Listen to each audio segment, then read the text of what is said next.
Insignificant Events in the Life of a Cactus, Chapter 37. The morning of the festival, I woke up before it was light out. I had so much to do and I couldn't wait to get started. The first thing I did was sit down at my computer and write a blog post. Come to Stagecoach Pass today for our festival. We'll have good food and art and fireworks. It will be the most fun you've had since the last super fun time you had. I was frustrated for the first time in a long time at how long it took me to get my jeans on. In my excitement, I kept missing the button with my hook.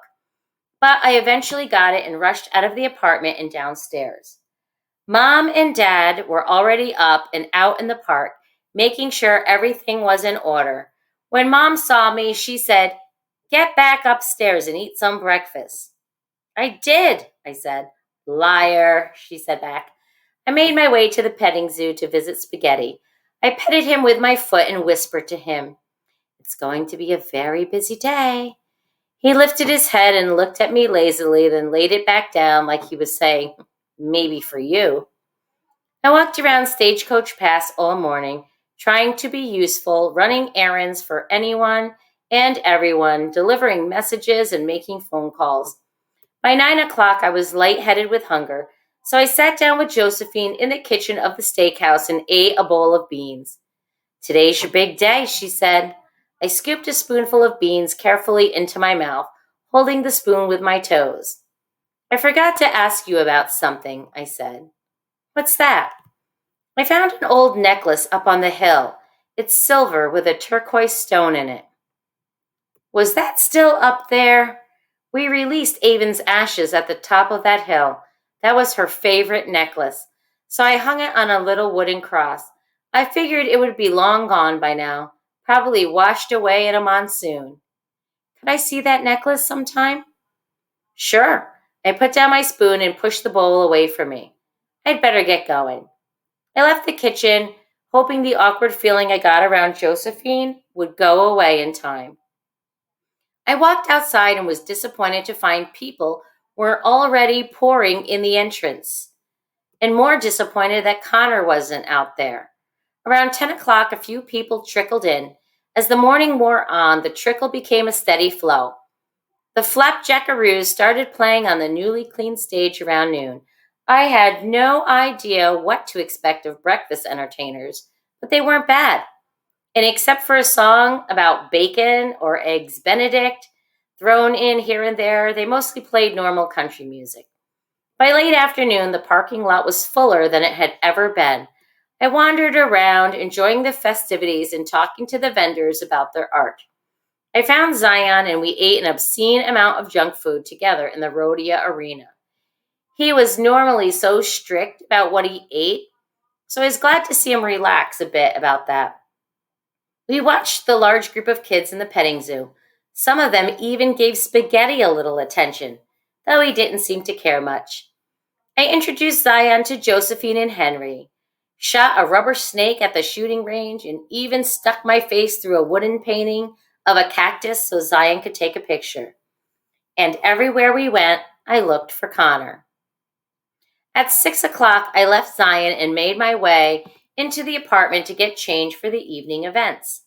Mom and I had gone shopping together the day before to pick out a new dress for the festival, and she had laid it out on my bed for me, perhaps worried I might pick something else to wear at the last minute.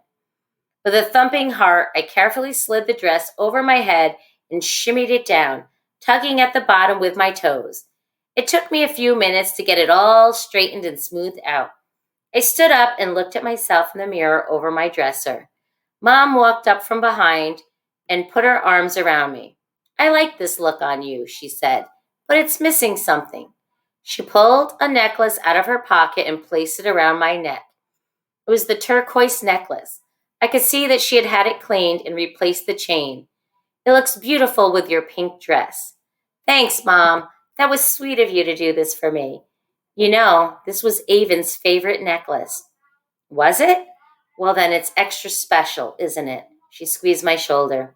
I gazed at myself in the mirror, wondering if I was really going to go out in front of other people looking like this. "You know," Mom said, I heard there are a lot of people out there who came today because of your blog. My blog? Yep. They said they love it. I don't know why. I don't have anything very interesting to say. Mom cupped my cheeks in her hands. You, Avon Green, are the most interesting person I know. She kissed me on the nose. As I walked toward the door, she said, Would you like a sweater, Avon? Might get a little chilly tonight. I shook my head. My shoulders have been covered long enough. They need to breathe. She walked to me, slipped a finger under one of my spaghetti straps, and snapped it. Yes, they do. The sky looked like cotton candy as I made my way downstairs. I loved all the sounds and smells of the festival. Corn dogs and kettle corn and chili and funnel cakes. Walking over to the flapjackaroos, I ran into Jessica and a large group of girls from soccer. You guys came, I said, smiling hugely. This is great, Avon, Jessica said, and you look amazing. Thanks, I blushed at the compliment. You should come watch the music. As they walked behind me, I spotted Zion sitting at a table by himself, munching on a box of popcorn. I walked with the girls over to him and introduced them. He mumbled a hello to the girls as he stared at his feet and tried to hide his popcorn behind his back. I made my way to the stage and stood at the bottom of the steps.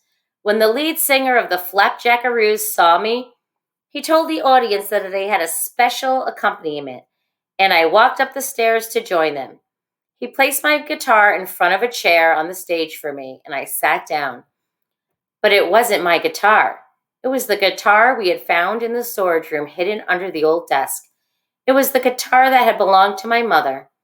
It had been cleaned, repaired, and restrung. I looked out into the audience and saw my parents watching me. Mom put her fingers to her mouth and blew me a kiss. I slipped my feet out of my flowery flats and carefully plucked at a string with one not quite steady toe. We played Tumbling Tumbleweeds, which I had been feverishly practicing all week, even though my part was quite simple. A large audience formed to watch as we played, and I saw that all their eyes were on me in my strappy pink dress, me and my mother's necklace, playing my mother's guitar, me with terribly flushed cheeks beaming as the lead singer winked at me while we played. I looked out into the crowd and saw Jessica and the other girls watching me with excited faces. I saw Zion smiling and waving, and I nodded back. I saw my parents, arms around each other, swaying to the music. I saw Josephine watching me from the very back of the crowd. She had a painful look on her face, and I wondered if she was thinking about her daughter. I tried to imagine how hard it would be for a woman who had been in her position, having just lost her only daughter, already getting on in years, as she had put it. I thought about what Connor had said. She probably truly believed she was doing the best thing for me. So I decided maybe I would visit her at the Golden Sunset Retirement Home when she left. Maybe we could share a meal of mediocre cafeteria food. Maybe swim in a pool full of old people.